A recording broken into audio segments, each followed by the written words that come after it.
Ever since I was young, I've been kind of expected to achieve excellence and to pursue excellence. And I think that makes sense when you look at my background. Both of my parents are immigrants from China. Both of them, for lack of a better word, made it out of the trenches. Like my dad grew up in rural China pretty much on a farm.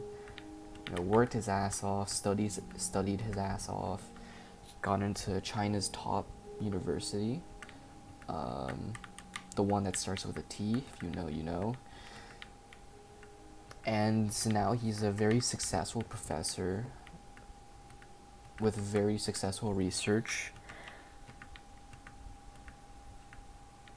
and probably, honestly, I don't know how much I should reveal, but he's currently in the midst of working on a startup for his research, which is very, very exciting stuff. But yeah, and like my mom, grew up in a middle class family in China, kind of, also worked very hard, immigrated to America with my dad, and now she's a very, very respected and successful pharmacist.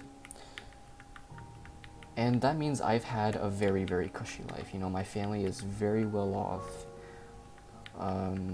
Annual income is like mid six figures with a good stock portfolio, big house, nice cars. And I've never really wanted for anything in my life. And I'm not trying to say that oh, this is a bad thing, because I acknowledge I am super lucky to be in this position. I'm in a position that 7 point whatever 8-9 billion people would never in their lifetime be able to find themselves in this position. And I've been working hard as well to live up to the hype, I guess, if that makes sense. Because ever since I was a kid, my dad would tell me, "Oh, I want you to go to a better university than me. I want you to be more successful than me and your mom." And my mom has kind of said the same thing as well. And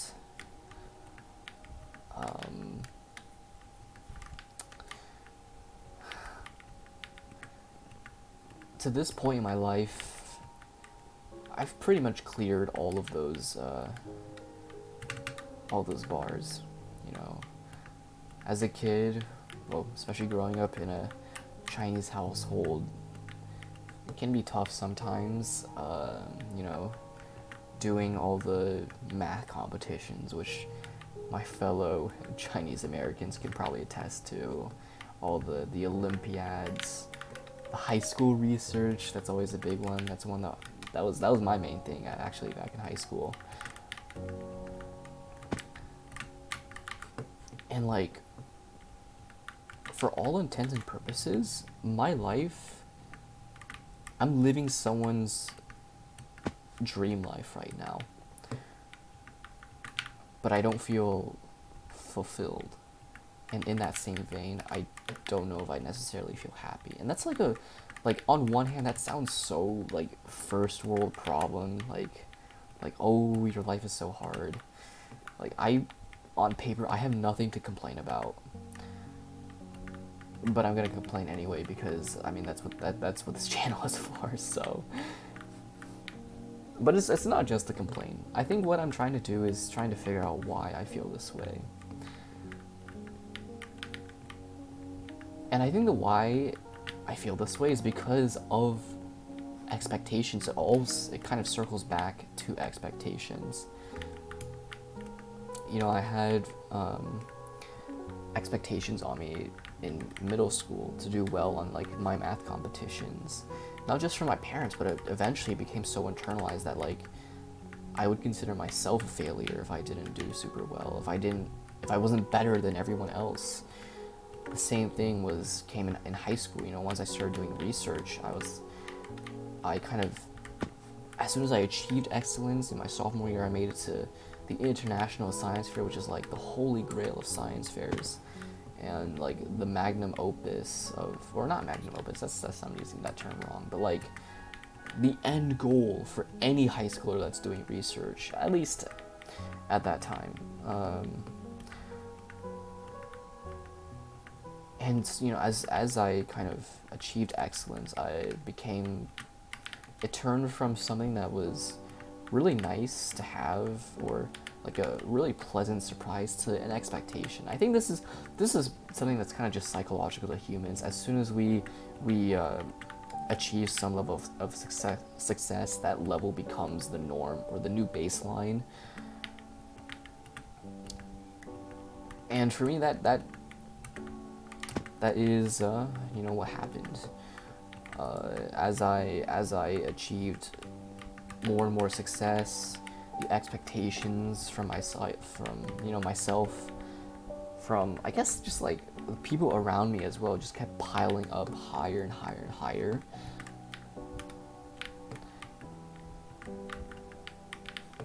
And the point that I'm trying to make is like, at some point, I don't know if I do the things I do because I find fulfillment in them, or because I feel a pressure to do them. Because I talked about how, like, right now, I'm living someone else's dream, and I'm not happy. And the reason for that is because I'm living someone else's dream, not my own. And I know that sounds on paper very, like, very bratty or very selfish. Like, how could you ever want for more, you know?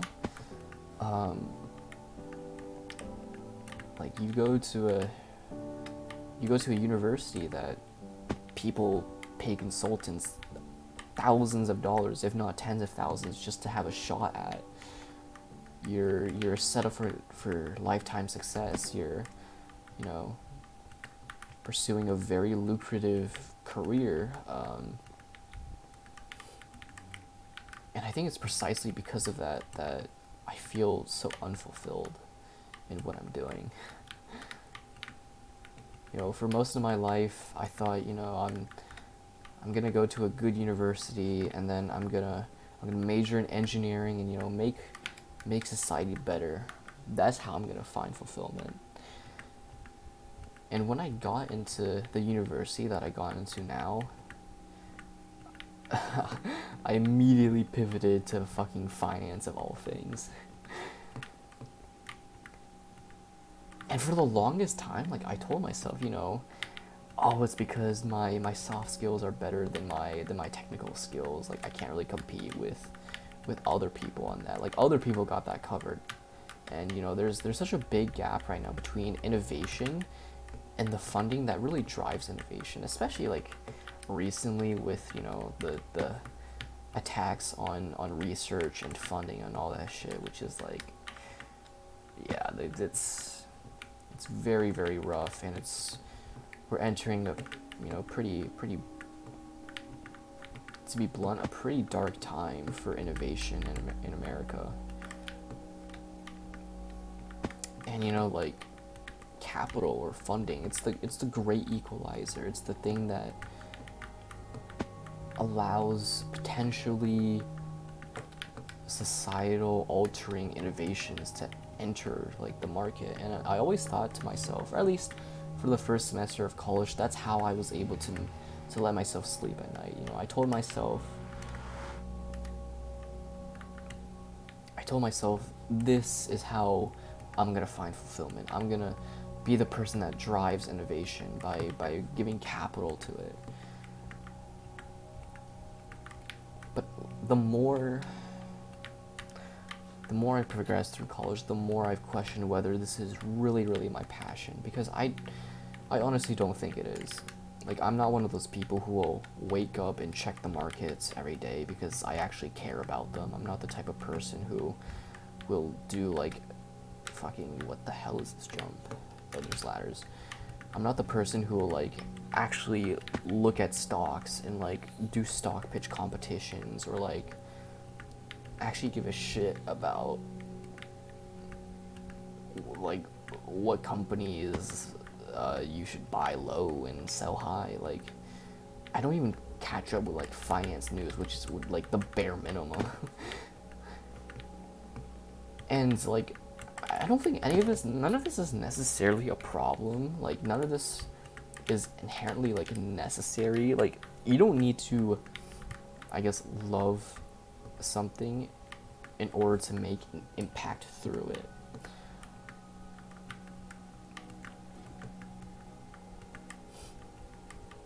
But at the same time, like,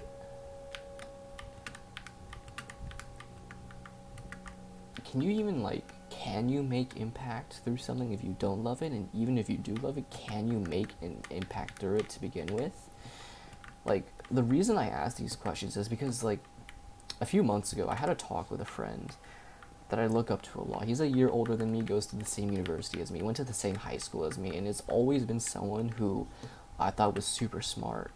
And by all accounts, he is super smart. Like, he is also interested in finance, but he's interested in quantitative finance, and he's, you know, set to work at Jane Street this summer as a quantitative trading intern, as a rising junior, which is almost unheard of. Like, even for rising seniors, this is already an internship that, like, less than 1% of people can get, and he got it as a fucking college sophomore, which is crazy to think about. But only really, like, his intelligence only makes the things that he says hit harder for me. And the reason I bring this up is because we were talking about, like, oh, what are your aspirations? Or about my aspirations, to be exact. And I told him about, like, this, my grand plan, you know, how I'm gonna fund the innovations that will drive society forward. And I remember he told me, like, you know, no one really goes into finance expecting themselves to benefit society through. Like, it's just not something, it's just not, like, a realistic expectation. And, like, on the one hand, like, I thought to myself, yeah, but I'm gonna be different. But on the other hand, like, I couldn't really refute his logic, at least not in the moment, and even now I can't really, like, disagree with what he said. But the problem with that is that, like, it puts, as soon as my aspirations are put into jeopardy, so is my sense of fulfillment from chasing after them.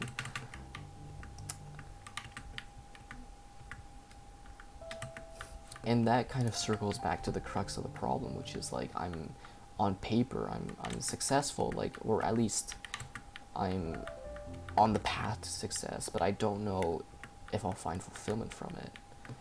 So again, like, it feels like I'm living someone else's dream instead of chasing after my own thing. And that's kind of a hard reality to grapple with. And even now, I don't have an answer to it. But, like, I feel like this is something that I just have to externalize, because I feel like other people are kind of the same way, where they chase certain things not because they inherently enjoy it, but because, like, society tells them to, or because all the signs point towards a certain road that they've already began walking but can't really stop, you know, like, there's no exit.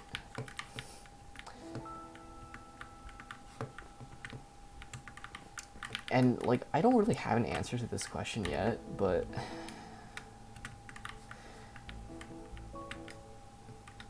I've also realized that, like,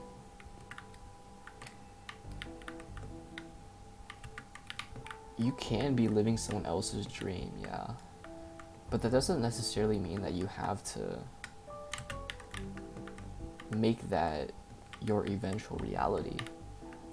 Like, we are still in control of what we do.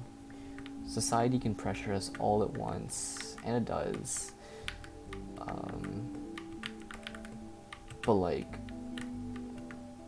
how we find fulfillment, that's only something we can decide for ourselves.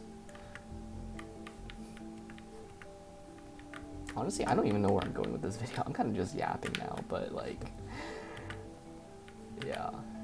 I think externalizing these thoughts have honestly like helped me come to terms with them. Like, maybe in the here and now as well. Like, I feel like it's kind of pessimistic to say that, oh, I'm not happy, because I've really only lived out a fifth of my life, and you know, things can change in the next whatever 10 years. Maybe I realize that, like, you know, this was the right path, and maybe like a miracle will happen, and like